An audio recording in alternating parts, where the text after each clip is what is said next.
I have often wondered if my own homemade chips are worth the time and effort.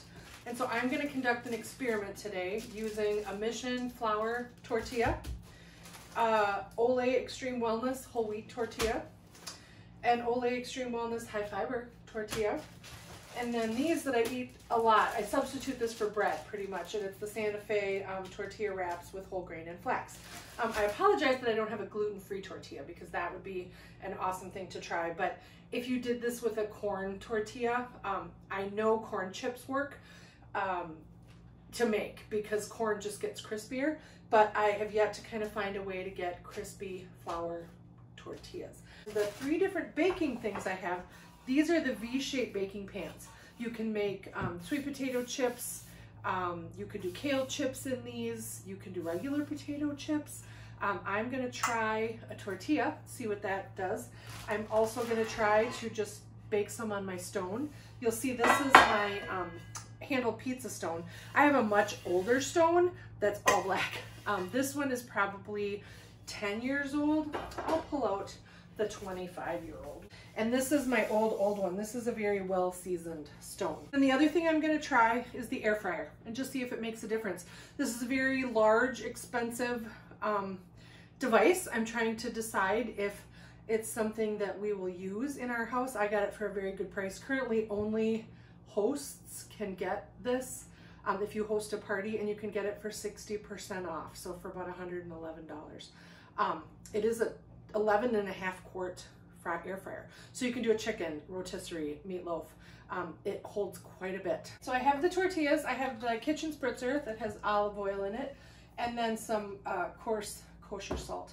So I'm gonna use the kitchen spritzer, and I'm going to spray these tortillas with some olive oil. I love this spritzer as opposed to using Pam. Or having to use a brush. The thing with this spritzer is you can only use an oil in it that is a stable liquid. You couldn't put bacon grease, or butter, or lard. These are the flax tortillas on the bottom that I really do like. So we'll see if they make a good chip. So one of these tortillas is only 80 calories. And full of whole wheat and flax, so it's not healthy, but it's also not Wonder Bread. I'm gonna sprinkle a little salt in between each of these. So now I have the Pampered Chef pizza cutter, and I am just gonna cut them into sort of a chip shape. Kind of a big chip shape stack, and I'm going to place them on an air fryer rack. That V-shaped pan can work out for you.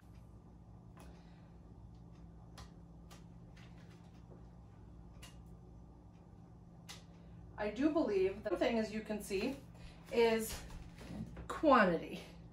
It's going to be time consuming to make a bag of chips, but if you're hungry for chips and want some homemade chips, you might not eat as many when you have to make them yourself. All right, I'm gonna wash my hands. So this is the air fryer. It's kind of large, as you can see. You need some counter clearance to store it. I had this extra counter added on so I can make lefse without knocking my arms into the wall. So this always stays unplugged. I'm going to turn it to the air fry setting, and then I'm gonna custom set the temperature to 350. Oh, I guess bake, I'm learning, is 350. And then I push the button once, and then I can set the timer. So I'm gonna try 7 minutes and just hit start. There's no preheating necessary with this air fryer. You wanna be sure there's 6-inch clearance around all of it because it can get hot. These are baking. It will give me a halfway mark to tell me to switch the trays. Okay, the oven is preheated to 400, so I'm gonna pop in the baking stone and the V-shaped baking dish. The other thing that this is helpful for too is like making tacos. I don't know how practical this dish is for me, but we'll see what it does. I would love to try sweet potato chips or kale chips. in that, but now I have this, so I think this might be easier.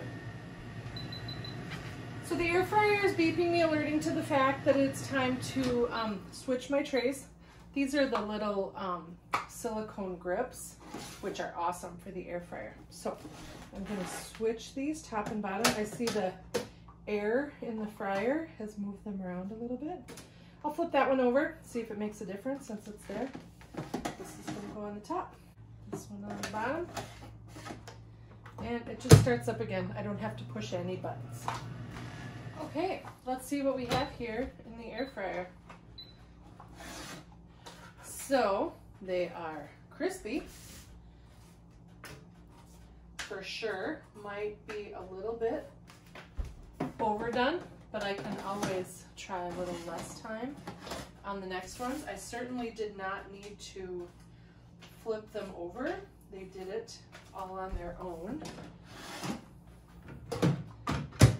I'm going to just crack one of these to show you what they're like. So, kind of crispy. Oh, not bad. They kind of taste a little bit like a wheat thin, which isn't so terrible. But they are in fact crispy. Now, let's see what's in the oven. These are not as crispy. They're, let's see if I can show you. They're still kind of hot, but they bend. They are not, they're a little bit more tough. These, in the V-shaped pan, are kind of in the middle, but they're at least crispy. This is expensive, large, takes up space. It wouldn't heat up your house. It doesn't require preheating. It would be awesome in a camper or cabin or something like that where you don't want to heat up the oven and heat up the whole place. I like it. We'll see if I end up using it more. These V-shaped pans are a much cheaper option to make chips and things if you don't have an air fryer. I'm kind of impressed with them. They did kind of stick together, but they are crispy. I don't know if you can hear that. Oh, those are good. These ones that I did on the stone are not really crispy. They taste okay, but they're chewy. So that's my experiment. I'm going to keep making more of these chips in the air fryer, and then we'll pair them with a pineapple salsa. We'll see how that goes.